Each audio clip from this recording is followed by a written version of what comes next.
Medical terms पढ़ रहे थे, तो हमारा जो अगला मेडिकल टर्म है वो है इंटरनल। इंटरनल एक मेडिकल टर्म है जिसका मतलब है इनर साइड, यानी अंदरूनी side.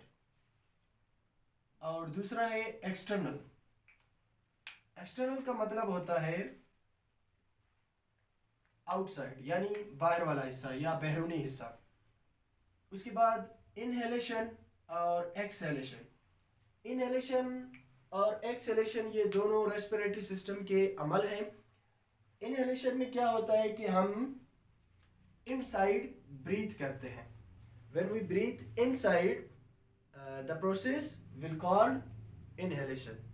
On the other hand, exhalation is also a process of respiratory system in which we breathe outside.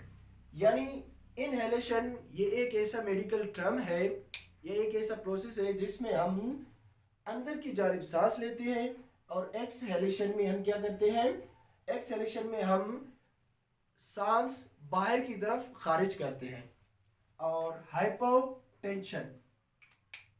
Hypotension एक मेडिकल टर्म है, इसका मतलब है लो ब्लड प्रेशर। हाइपोटेंशन का मतलब है लो ब्लड प्रेशर, जिसे हम बीपी भी कहते हैं। और हाइपरटेंशन, हाइपरटेंशन भी एक मेडिकल टर्म है जिसका मतलब है हाई ब्लड प्रेशर, जिसे हम बीपी के नाम से भी डोनेट करते हैं। मेडिकल टर्म्स में अगला जो मेडिकल टर्म है वो है हाइपोग्लाइसेमिया। हाइपोग्लाइसेमिया एक मेडिकल टर्म है, इसका मतलब होता है लो शुगर। जब किसी का शुगर लो हो जाता है, डायबिटीज़ लो हो जाती है, तो उसके लिए टर्म इस्तेमाल किया जाता है हाइपोग्लाइसेमिया। और उसके अलावा on the other hand hyperglycaemia.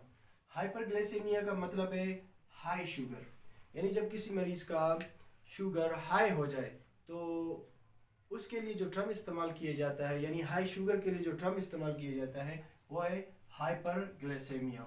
और इसके अलावा हाइपोथर्मिया। हाइपोथर्मिया का मतलब है decreasing of body temperature. Means किसी भी जिस्म का जो दर्जा हरारत है, जो टेम्परेचर है, जब गिरने लगे, कम होने लगे, तो उसके लिए मेडिकल टर्म इस्तेमाल किया जाता है जिसको हम हाइपोथर्मिया कहते हैं। Hyperthermia. Hyperthermia it is opposite to hypothermia.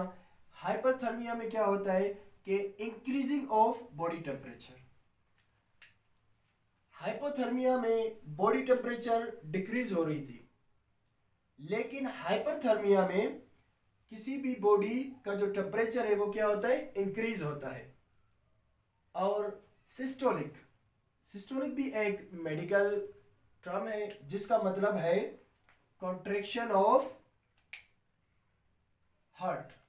Systolic का मतलब है कॉन्ट्रैक्शन ऑफ हार्ट। जब हार्ट, दिल सिकुड़ता है, कॉन्ट्रैक्ट होता है, तो उसके लिए जो टर्म इस्तेमाल किया जाता है वो है सिस्टोलिक, उसे हम सिस्टोलिक कहते हैं।